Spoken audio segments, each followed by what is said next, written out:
Assalamualaikum warahmatullahi wabarakatuh. Kali ini penulis ingin bahas soal uji oli ya. Jadi barusan ini ya ada orang member grup oli mesin pakai aditif minyak goreng yang ngomong bahwa kalau penulis milih oli, rekomendasi oli, gimana caranya berseberangan atau berlawanan atau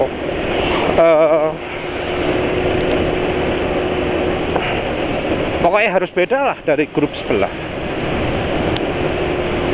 Ya itu informasi yang menyesatkan ya,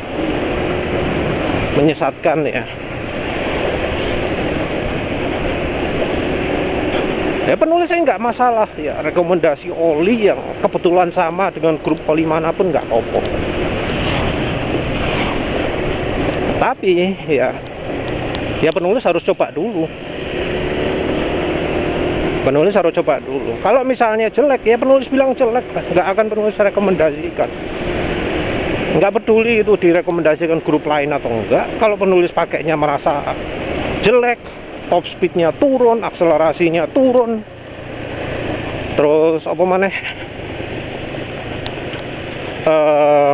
ya suara mesin kasar banget, dipakai sehari sudah kasar mesinnya, ya ngapain direkomendasikan.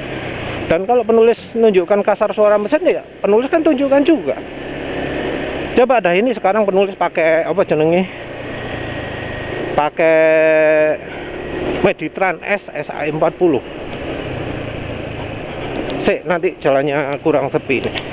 Ini pakai Meditran S SA40.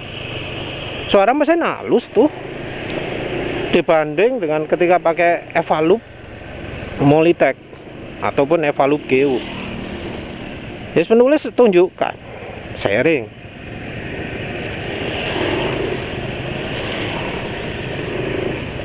Jadi apa yang diungkapkan ya orang itu fitnah ya. Terus apalagi ya ketika penulis tanya,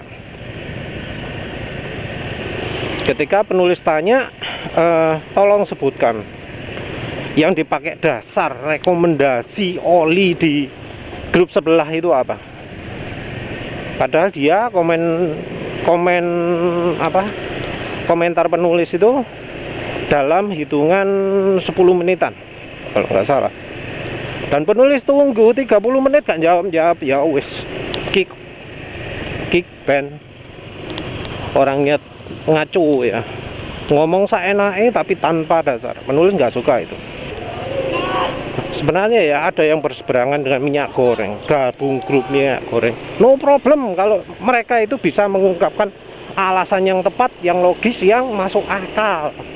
Kalau ngomongnya wes asal jeplak, ngomong goblok no, tapi nggak bisa ngomong kenapa kok goblok. Dia ngapain dengerin orang fanatik kayak gitu ya, orang yang membabi buta kayak gitu, ngapain? Gak ilmu nih. Orang yang asal ngomong, wah ini jelek, gak bisa ngomong jeleknya apa gunanya? Nggak punya ilmu kayak gitu, nggak ngasih ilmu, nggak memberi pencerahan. Apalagi orangnya itu ngomong tanpa pernah nyoba sendiri ya. Ngomong kalau pakai feeling itu nggak valid ya. Nah, soal menguji oli pakai feeling itu nggak valid ya. Ini yang bikin penulis bertanya-tanya.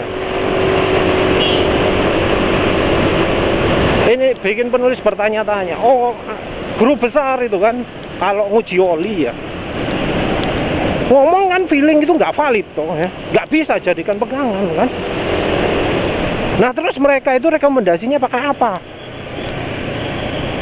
Dari mana bisa mereka memberikan rekomendasi ini loh oli bagus, itu dasarnya apa? Apa karena itu produk yang mereka jual? Apa karena itu produk yang laris di toko mereka?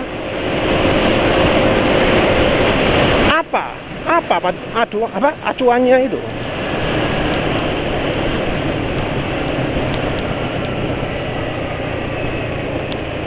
Jadi ya setiap penulis tanya itu kabur semua. Kalau orang-orang kayak gitu yang iso nih ngilokno tapi gak iso jelasno, nggak ada gunanya. Nggak perlu orang-orang kayak gitu didengar. Yang penulis tahu ya, rekomendasi oli dari grup besar itu ada dua. Maksudnya dasar rekomendasi itu ada dua. Yang satu adalah dari label olinya, sintetik kah atau mineral atau full sintetik, ya pokoknya macam-macam lah. Dari sintetik, semi sintetik dan mineral. Label itu yang mereka pergunakan sebagai dasar. Terus yang nomor dua.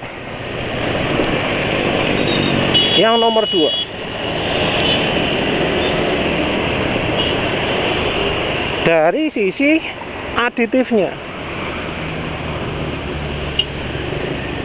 Jadi mereka menilai, oh kalau aditifnya ini berarti bagus. Dari yang penulis tahu, dua dasar rekomendasi oli ya. Dari tulisan full sintetiknya, dari kandungan aditifnya, dua-duanya bermasalah. Yang dari kandungan aditif, ya, yang dari kandungan aditif,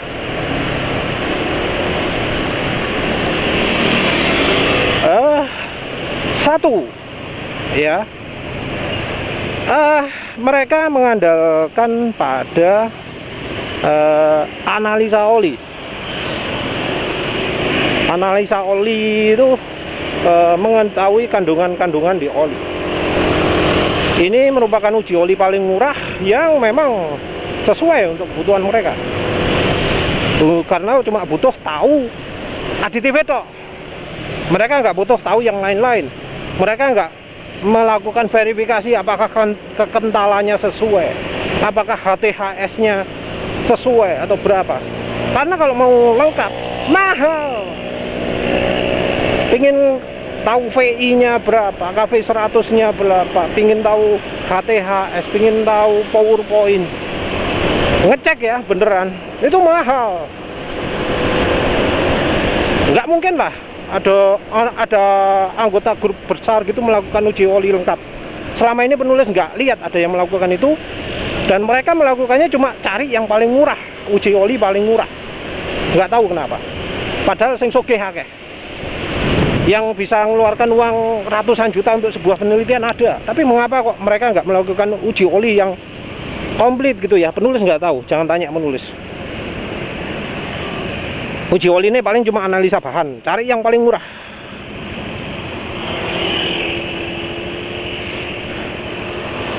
Ini masalah, kenapa? Karena ya kandungan aditif tidak mencerminkan kemampuan oli. Hanya sebagian. Memang ya, oli yang aditifnya kurang itu bikin masalah. Nggak bagus gitu, kemampuannya bikin halus mesinnya, bikin anti karatnya macam-macam, itu masalah ya. Tapi ya dari sebagian besar oli yang penulis coba, yang aditifnya terasa minim itu sedikit.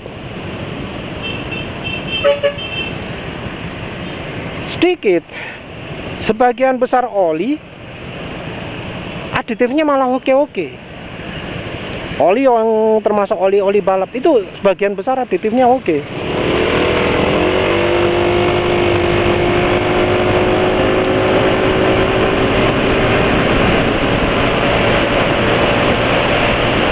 Jadi ya nggak bisa jadi patokan itu.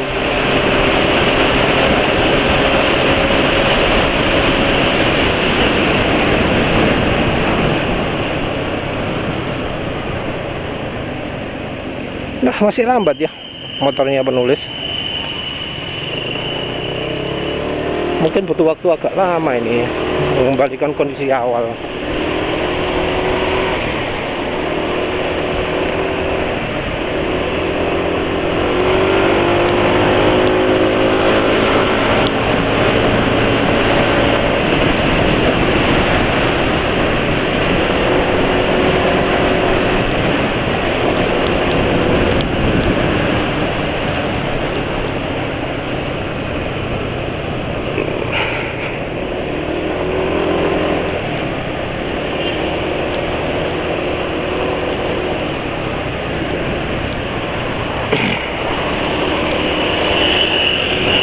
Dan ya yang penulis alami dari nyoba banyak oli, kebanyakan oli itu yang lemah adalah bahannya, bahan olinya yang lemah.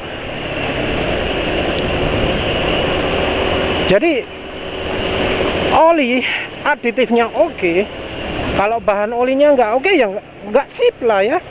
Olinya cepet encer, terus di hari berikutnya jauh lebih encer. Kayak gitu. Yang lebih sering penulis alami seperti itu. Oli itu kemampuannya berkurang lebih di bagian itunya, bukan di bagian aditifnya. Memang ada oli yang aditifnya jelek, tapi rata-rata aditifnya oli itu cukupan lah ya. Yang lebih, ini penulis ngomong oli-oli yang kayak Adnoc, Motul, mobil super, pemanah PTT, kalau PTT ya aditif elek. Apalagi ya Eneos, itu aditifnya oke-oke. Yang masalah bahan olinya.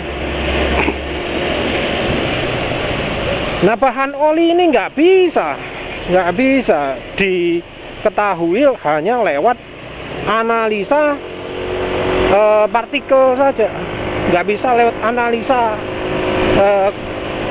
metal dalam oli saja. Ada beberapa uji oli yang bisa membantu mengetahui sifat ini. Yang satu sifat penguapan, sifat antioksidasi, HTHS, shear stability,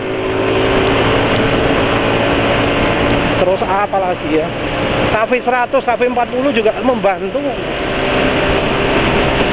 Yang terutama shear stability itu penting.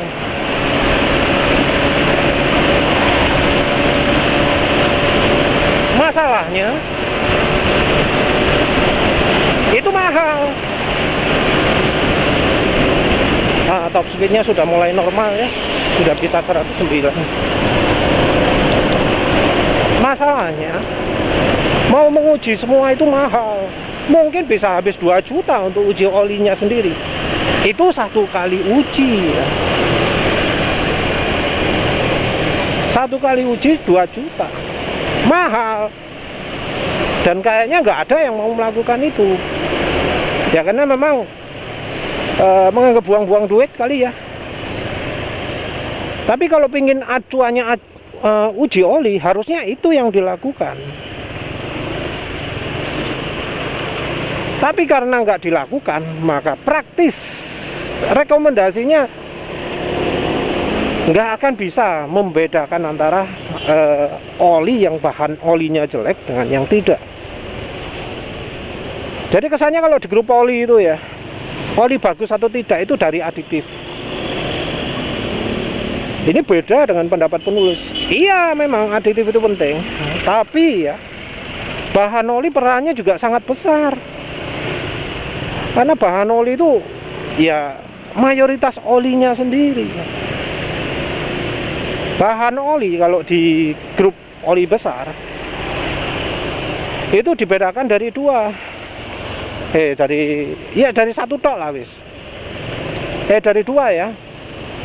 Viscosity index dan bahan oli. Kalau viscosity index gimana rekomendasinya? Ada yang ngomong apa? Harus VI yang tinggi. Ada juga sih yang ngomong Indonesia nggak butuh VI tinggi. Tapi yang jelas VI itu jadi perhatian. Kalau penulis sendiri enggak ya. Penulis gak ngereken PI, itu data atas kertas. Penulis jajal ya, langsung. Yang kedua adalah soal sintetik, full sintetik mineral. Nah, yang soal ini hancur. Yang jadi patokan grup oli besar ini soal bahan oli itu cuma tulisannya tok, tulisan dibungkus olinya. Olinya nggak ada tulisannya sintetik, dianggap mineral. Jadi oli yang nyebut dibuat dari bahan premium gini, oh ini mineral, soalnya nggak nyebut sintetik. Oli bahan berkualitas gitu ya, dinilai wah ini pasti mineral. Cuma oli yang ada tulisannya sintetik tok dianggap sintetik. Dan ya grup oli besar itu percaya banget lah, percaya 100% dengan pabrikan itu ya, dianggap pabrikan itu jujur gitu ya.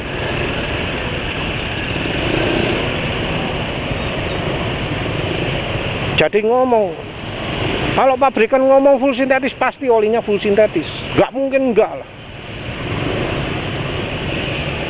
Karena pabrikan itu pasti ada yang mengawasi. Padahal ya mereka sendiri nggak bisa nyebut siapa yang ngawasi, badan mana yang ngawasi. SNI itu nggak ngurusi bahan oli ya. Memang melakukan uji ASTM berapa, tapi nggak mengurusi bahan olinya apa.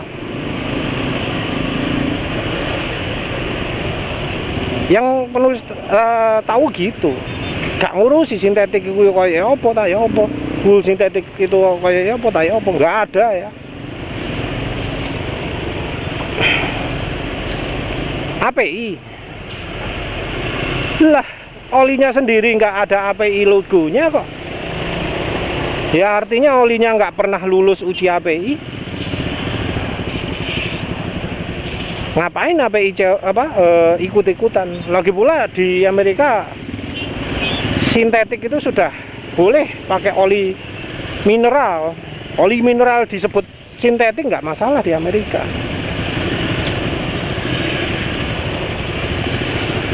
Kalau penulis kan pakai acuan lihat safety datasheet. Oli full sintetik yang sampai 50% bahannya itu hydrotreated. Ya menurut penulis itu penipu olinya. Dan penulis nggak pernah dengar ada yang ngomong, "Oh, oli ini menipu karena karena hydrotreated semua." Di grup besar, oli besar nggak ada kayak gitu. Oh, semua oli bagus. Lebih bagus kalau yang full sintetik. Wes ikut tok. Mereka ngomong pabrik oli pasti jujur, gak mungkin bohong soal bahan-bahan gitu.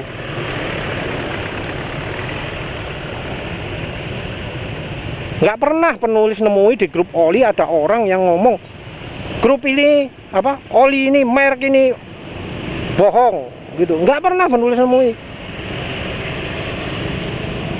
Nggak ada yang melakukan itu kayaknya di grup oli. Entah kalau ada penulis nggak tahu. Tapi yang penulis tahu senior-seniornya itu ngomongnya pasti jujur semua pabrik oli itu.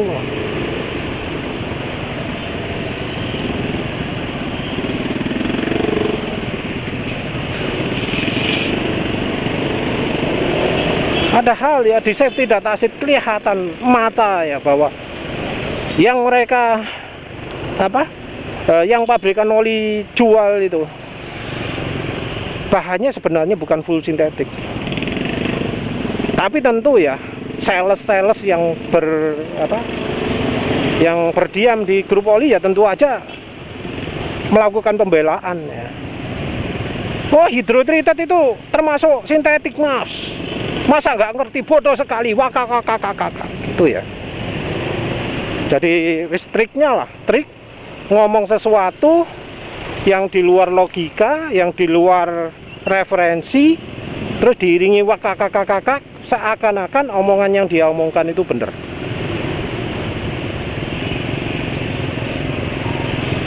Jadi seakan kalau pakai ngakak gitu omongan dia jadi lebih benar gitu ya.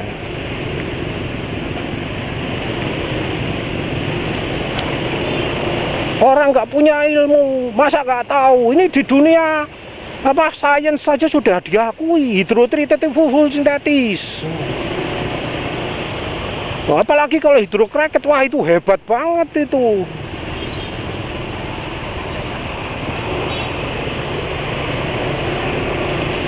Terus ngomongin WK, orang bodoh kok didengar gitu ya. Terus biasalah kayak gitu komentarnya. Pakai gaya kayak gitu ngomongnya. Jadi kalau dia ngomong pakai ketawa, pakai menghina, maka wis dikesankan omongannya dia bener. Kadang ya nggak perlu menghina itu ya, kalau yang diomongkan bukan musuh tapi orang yang pingin dibohongi, ngomongnya pakai kata bangga. Contohnya, oh kalau oli Jerman disebut full sintetis pasti bahannya PAO gitu ya, PAO ester, wah pasti ya. Padahal ya di website resminya sebenarnya ya enggak. Walau di website resminya oli mineral, begitu sampai grup oli bisa jadi oli full PAO, 100% PAO. Sesakti itu sales di Indonesia. Dan konsumen banyak yang tertipu itu. Sayangnya grup oli nggak melakukan verifikasi seperti itu. Nggak melakukan verifikasi apa bener ini full sintetiknya full sintetik beneran. Masa ya senior mereka nggak tahu bedanya antara PAO dan grup 3? Karena penulis itu awalnya nggak ngerti belas soal oli. Begitu tahu ada informasi bohong di grup oli, baru penulis aktif soal oli. Nggak lama penulis itu cari-cari info soal oli. Penulis belajar mulai dari nol.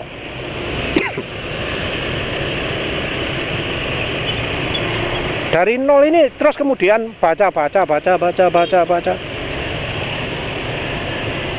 Ternyata banyak sekali yang salah di grup oli itu ya. Dan soal rekomendasi full sintetik mineral itu salah satunya.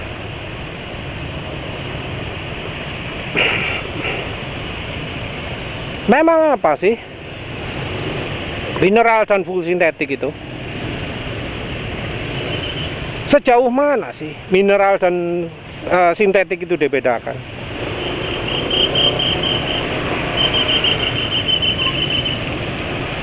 Sudah kabur sekali kalau di grup oli. Oli yang di bahan di safety data sheet-nya disebut 100% hydrotreated, masih disebut full sintetik di grup oli. Kalau di bungkusnya ada tulisannya full sintetik, 100% sintetik dan semacamnya.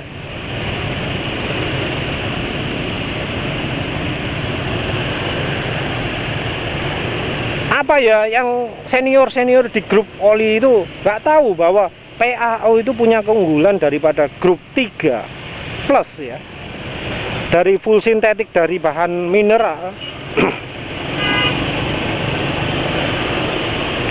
Keunggulan di sisi CR stability, faktor yang sangat penting untuk motor. Jadi kalau grup olinya khusus untuk oli motor, harusnya sangat memperhatikan faktor ini, faktor CR stability. Jangan disamakan.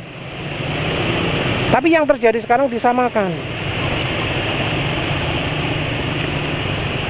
Dan karena grup oli besar ini fokusnya di oli full sintetik dan mineral di label oli, jadinya rekomendasinya dia, aduh gimana ya, karena rekomendasi cuma berdasarkan label, dan aditif, maka oli yang kayak Yamalup pun disebut oke ya. SPX pun disebut oke ya. Karena mereka nggak punya alasan untuk nyebut olinya jelek. Karena mereka menganggap review berdasarkan feeling itu haram, nggak boleh, tabu.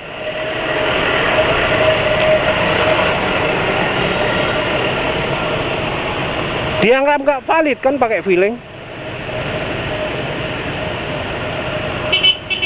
Mereka nggak punya uji yang menguji bahan oli, yang diuji semuanya aditif.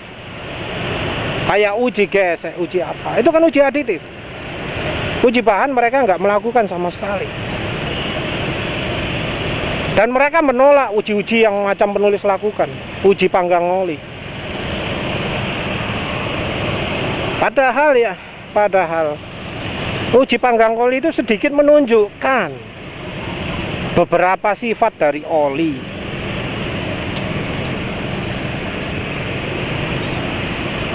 Beberapa sifat dari oli seperti misalnya daya tahan terhadap panas, sifat antioksidasinya. Lalu seberapa parah penguapan olinya. Hal itu bisa dilihat di uji oli ini. Kalau ada yang menganggap uji seperti yang penulis lakukan itu nggak relevan karena suhunya nggak sesuai suhu mesin, maaf, ini orang awam banget ya. Misalnya yang ngomong itu salesnya sales nggak niat ya, sales yang nggak profesional. Karena yang penulis lakukan itu adalah meniru apa yang dilakukan oleh pabrikan oli ketika melakukan uji oli. Sertifikasi API itu ada uji oksidasi, ada uji penguapan. Coba lihat, cari informasi itu penguapan dan oksidasi itu dilakukan di suhu berapa. Cobalah cari informasi sendiri, jangan pakai referensinya penulis. Coba cari informasi sendiri, dilakukan di suhu berapa.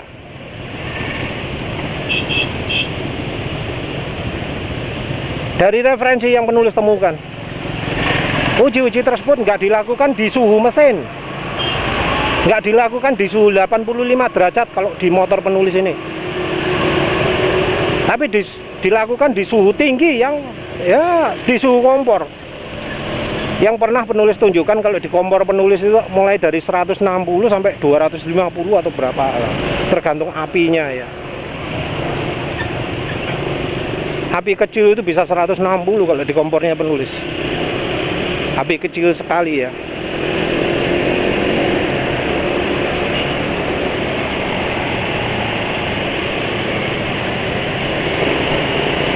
Ingin tahu penulis, kalau mereka pingin grup oli besar itu pingin melakukan uji oksidasi, pingin mengajukan uji penguapan, apa mereka manggangnya di suhu 85 derajat? Jadi pakai air gitu, minyaknya ditaruh di atas air yang mendidih gitu.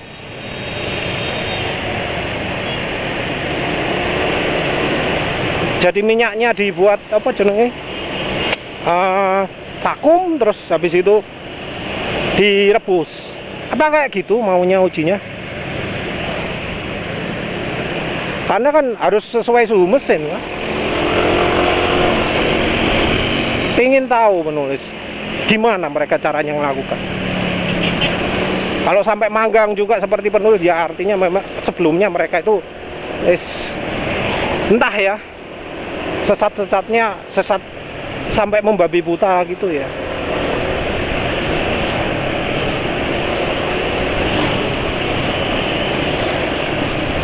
Nggak mampunya mereka mendeteksi bahan oli, nggak mampunya mereka membedakan bahan dasar olinya itu. Dari data ya, bukan berdasarkan tulisan ini full sintetik dan sintetik. Membuat rekomendasinya mereka anjur-anjuran. Membuat rekomendasi mereka nggak memperhitungkan bahan dasar olinya. Mereka itu sumbernya kan cuma satu toh, dari Sautelia-Nandia. Sautelia-Nandia itu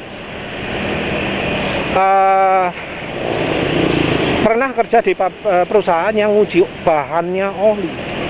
Bahan ya, bukan aditif, bahan. Bisa nguji kandungan oli, bahan oli. Ada yang mengandung grup 1, grup 2, nggak ada yang grup 1. Ada yang mengandung grup 2, grup 3, grup 4, grup 5. Itu bisa dianalisa.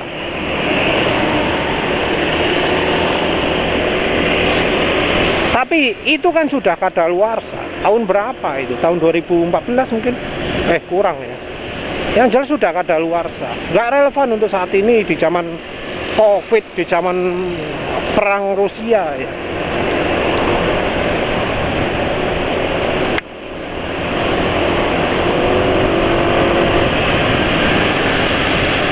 Wes nggak relevan.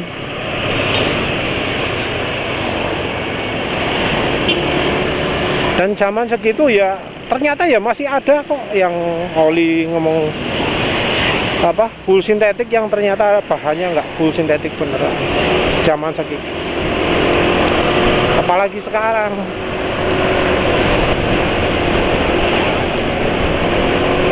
Penulis disebut gimana caranya, rekomendasinya selalu beda. Ya enggak lah. Yang penulis rekomendasikan itu adalah yang sudah penulis coba.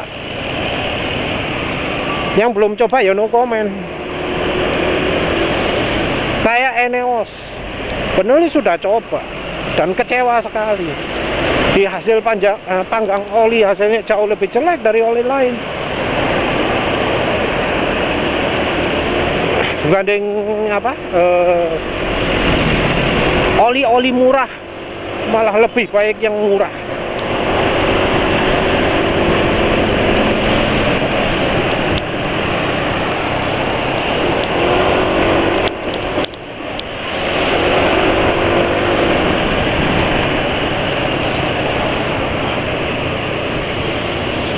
Ya itulah ya yang membuat penulis terenyuh ya, sedih banget ya. Keadaannya Indonesia kayak gitu. Grup oli besar yang ngasih ilmu kebanyakan orang yang punya tujuan tertentu. Yang beneran pinter nggak ngasih informasi yang objektif, ngasih informasi yang serba istilahnya nggak langsung mengena ke praktek gitu. Ngomong kalau oli PAO bagus di sisi ini. Oleh karena itu belilah oli sintetik. Tapi nggak disebut bahwa kebanyakan oli sintetik di pasaran sekarang ini bukan PAO lagi.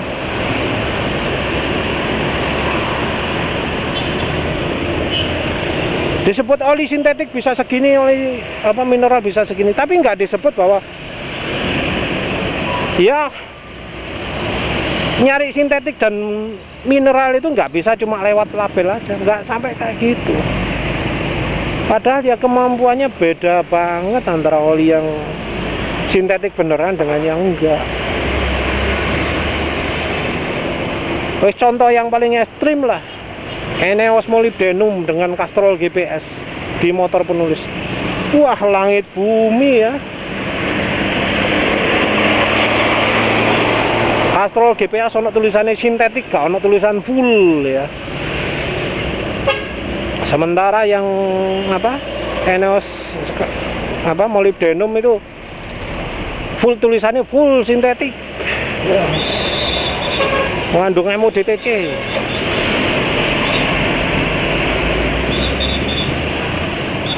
Yang terjadi apa? Sintetik masa lalu awet gak karu-karuan. Jadi oli terbaik di motor penulis.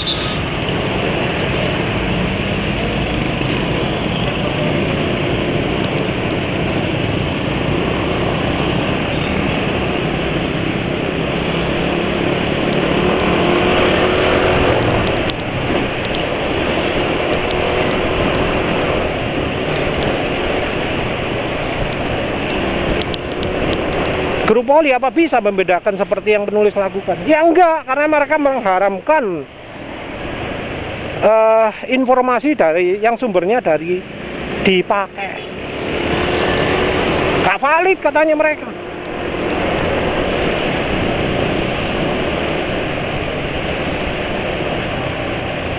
Dari mana terus mereka bisa tahu oli bagus atau jelek kalau nggak dari feeling, nggak dari dirasakan, nggak dari dicoba. Kalau sumbernya mereka cuma tulisan tok ya, bahkan nggak nyebut data ya, tulisan tok, tulisan di botolnya. Ya mereka ini termasuk membohongi member-member mereka. Membohongi baik sengaja pun tidak.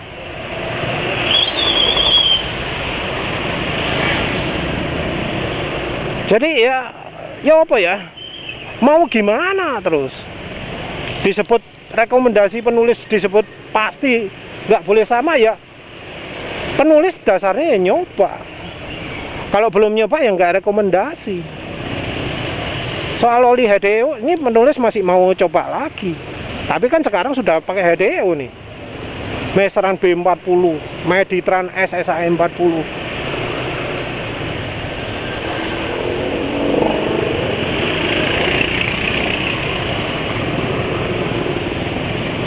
Penulis juga sudah verifikasi ulang beberapa oli. Oli yang sebelumnya penulis kritisi, penulis coba lagi, oh ternyata bagus ya. Atau oli yang sebelumnya penulis anggap bagus, sekarang jadi anggap nggak bagus. Evalup ya.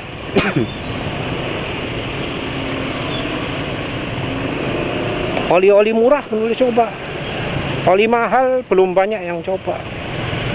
Ipone, maaf ya, ragu-ragu. Kalau pingin ipone yang bukan mineral, itu harganya yang mahal ya. Seperti penulis sudah bahas sebelumnya, lihat sintetik mineral bisa ditebak-tebak dari PowerPoint, dari data tuangnya kan. Dan data tuangnya oli Ipone yang R4000 itu masih kelas mineral ya, 33 minus 33 derajat. Yang apa jenenge, Katana juga gitu. Kalau pingin oli yang semi sintetiknya Ipone ya stroke 4 ya, cari yang PowerPoint-nya, titik tuangnya itu minus 42. Perhatikan angkanya minus 42. Karena kayak oli PAO-nya Ravenol, PowerPoint-nya bisa sampai minus 60. Beda jauh kan. Jadinya beli harga 375.000 per liter itu cuma dapat oli semi sintetik. Kalau menurut penulis kayak gitu soal olinya stroke 4. Oh, tapi kan itu dipakai balapan. Nah ini sudah penulis sebutkan sebelumnya, Ipone yang dipakai balapan itu 0W40. Ini penulis lihat sendiri di videonya tim yang Red Bull, timnya Red Bull. Kelihatan jelas oli yang dituang di motor 0W40. Tapi di website resmi ya, internasional, website internasionalnya Ipone, oli paling encer, angka depannya paling kecil di website adalah 5W40. Nggak ada 0W40 nya.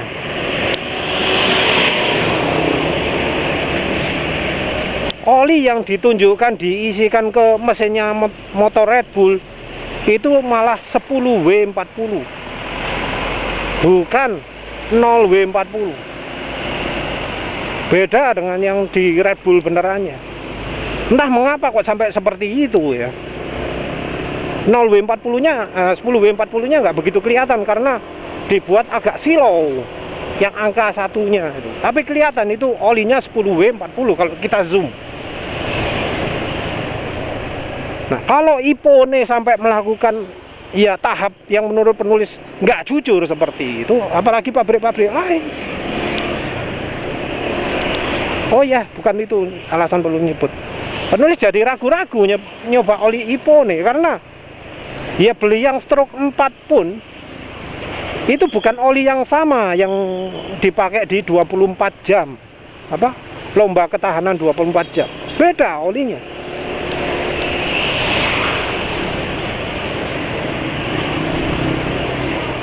Olinya juga bukan yang dipakai di balapan race beneran. Jadi seandainya penulis pakai di motor balap pun ya ragu karena yang dijual beda dengan yang apa dipakai beneran. Yang dijual itu nggak sama. Padahal ya harganya sudah 375.000 per liter. Nah, kalau yang beneran dipakai di tim balap berapa dong harganya?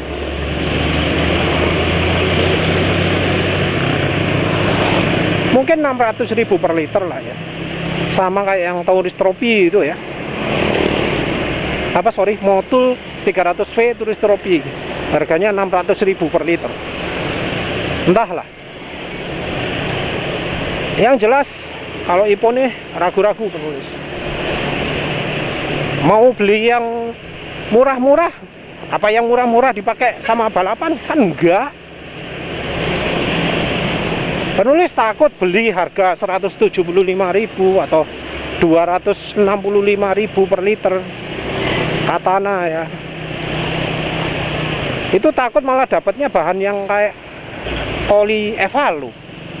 Lah rugi. Dapat yang bahannya kayak oli Eneos. Lah rugi.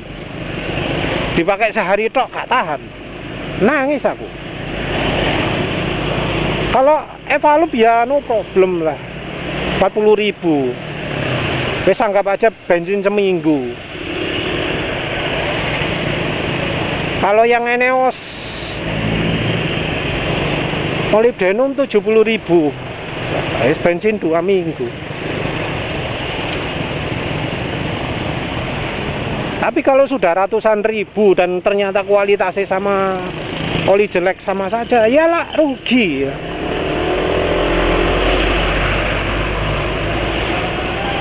Dan ya lagi-lagi ya, grup oli besar nggak bisa membedakan bahan oli merek satu dengan yang lain, karena yang mereka lihat cuma tulisan nang bungkus itu full sintetik gitu ya, mineral semi sintetik, langsung diatem rata. Oli mineral itu mampunya cuma sekian ribu kilometer. Oli full sintetik itu mampu hingga 10.000 km kayak gitulah.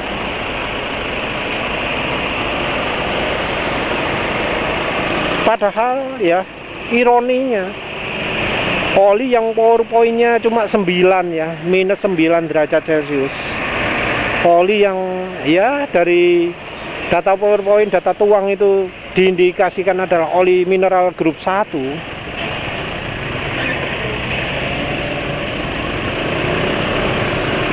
Ironinya kalau di motor sehat penulis bisa 4.000 km itu tanpa campuran apa-apa. Sementara ya kayak AHM MPX ya yang katanya semi sintetik, AHM SPX ya yang katanya full sintetik, gak tahan lama, kurang dari 1.000.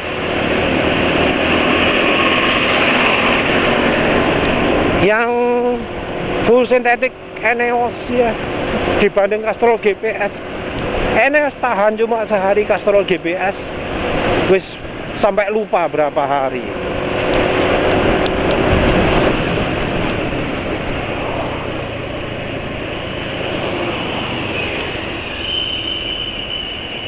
Parah ya. Padahal oli sumbernya dari bahan. Nah wes, seperti ini omongannya. Maaf, gitu aja wes diakhiri. Terima kasih udah menonton. Assalamualaikum warahmatullahi wabarakatuh.